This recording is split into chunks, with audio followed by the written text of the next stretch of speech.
cobaan lewat harta, lewat anak, lewat lingkungan, dan berbagai macam cobaan.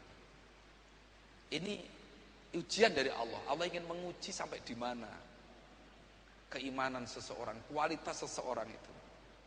Itu yang pertama. Fungsi yang kedua, Allah memberikan cobaan itu, Allah ingin mengingatkan. Karena cobaan ataupun musibah itu kadang-kadang karena kelalaian kita, karena keteledoran kita, karena sudah agak melenceng dari jalur. Sehingga Allah ingin mengembalikan orang Islam itu, Muslim tersebut, kembali ke jalur yang benar. Allah berfirman, la tublawunna bil hasanati was sayyi'at la'allakum yarji'un. Jadi Allah akan memberikan cobaan dengan cobaan yang baik maupun cobaan yang jelek. La'allakum yarji'un, agar mereka itu kembali lagi, kembali ke jalan yang benar lagi. Nah, itulah fungsi cobaan. Jangan dikira seorang nabi itu tidak dicoba oleh Allah. Kita ingat beberapa kali kita ngaji di majelis taklim cerita Nabiullah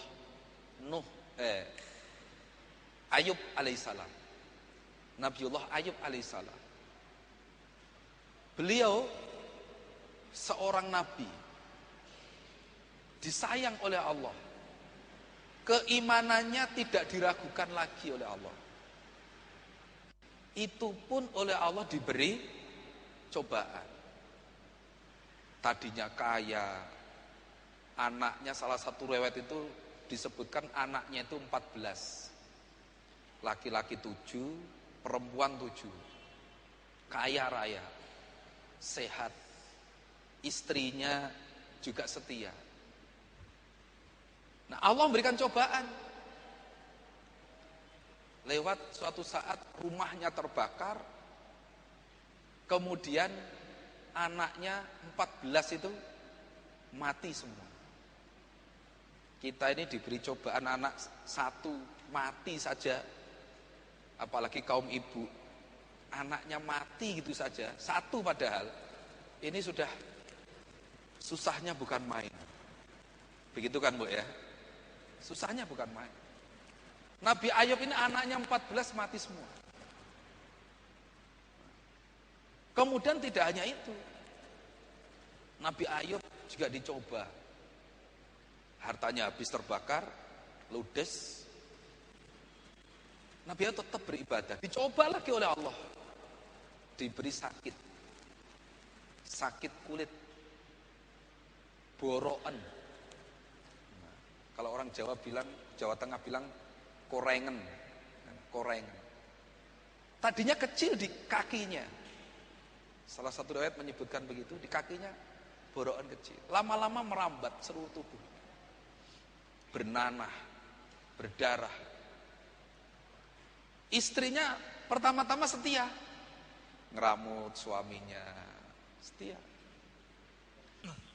Bapak Ibu yang dirahmati Allah dan para pemirsa semua, kita lanjutkan bahwa Nabi Ayub sudah kehilangan anak dan rumah. Kemudian Allah beri cobaan yang baru, yaitu boroan, sakit kulit, merata seluruh tubuhnya. Istri tadinya setia merawat beliau, namun karena sakit berkepanjangan, ada salah satu riwayat menyebut bahwa, disebutkan bahwa sakit beliau itu sampai 18 tahun. Sakit kulit sampai 18 tahun seluruh tubuh. Kemudian ada riwayat lain menyebutkan 9 tahun. Itu riwayat paling sebentar itu, 9 tahun, 18 tahun.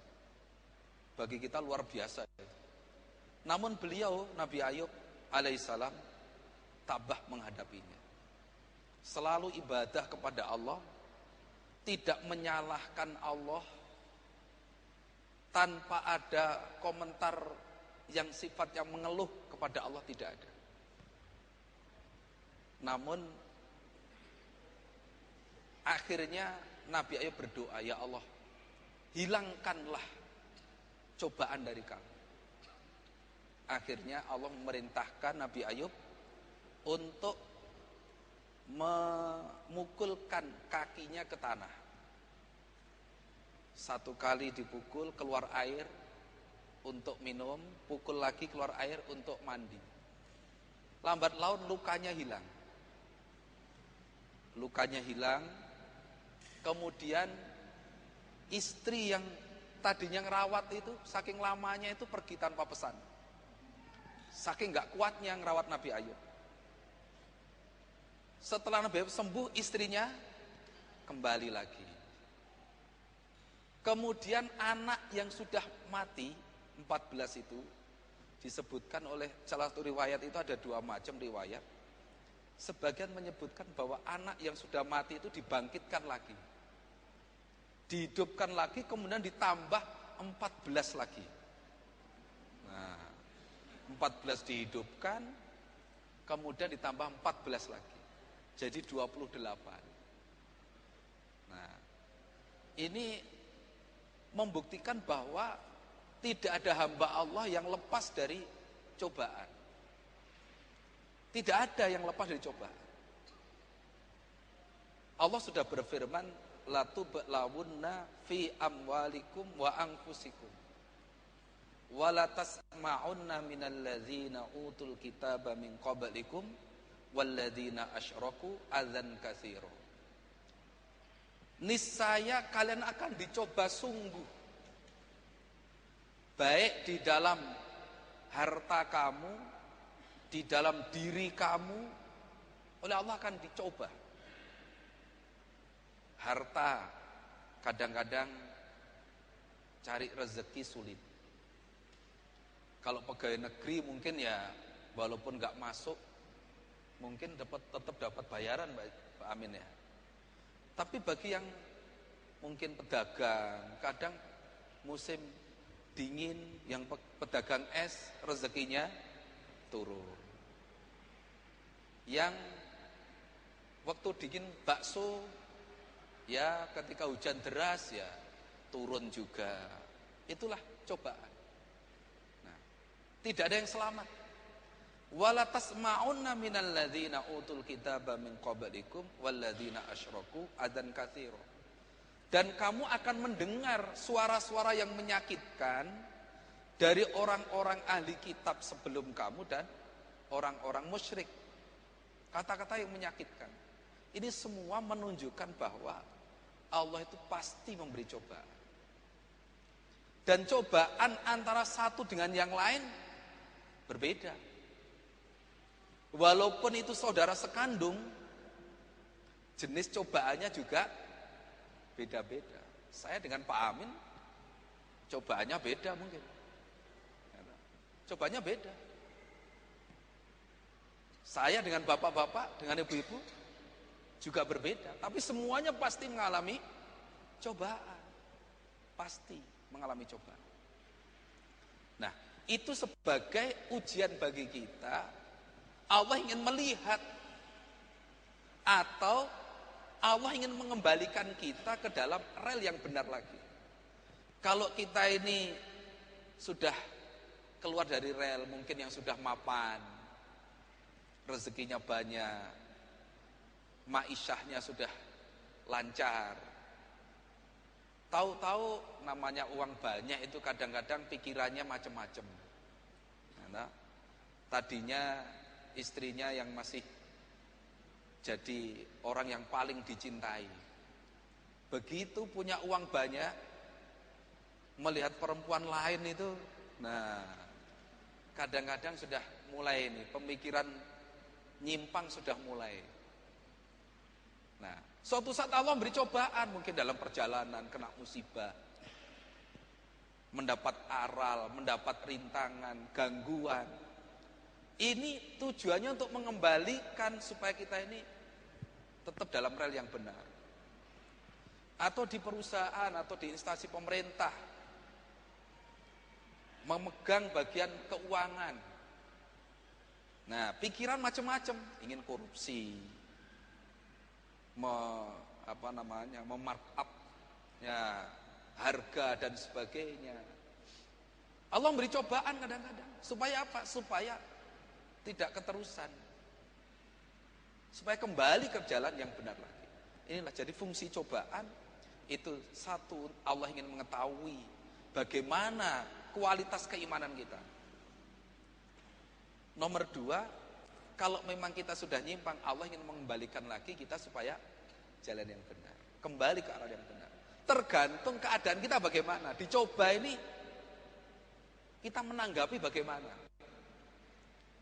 Nah, cara menanggapi cobaan kita harus tadabbur, tafakur, berpikir di balik cobaan ini ada apa. Kadang-kadang kita sudah dalam rel yang benar, sholat waktunya, 5 waktunya tertib, hadir di majelis taklim nggak pernah absen, infak zakat dipenuhi, haji dikerjakan, dengan tetangga sudah baik, kok Allah tetap memberikan cobaan? Nah, kita berpikir apakah Allah ingin menguji keimanan kita? Dan dibalik kecobaan itu kadang menjadi nikmat, bagi kita.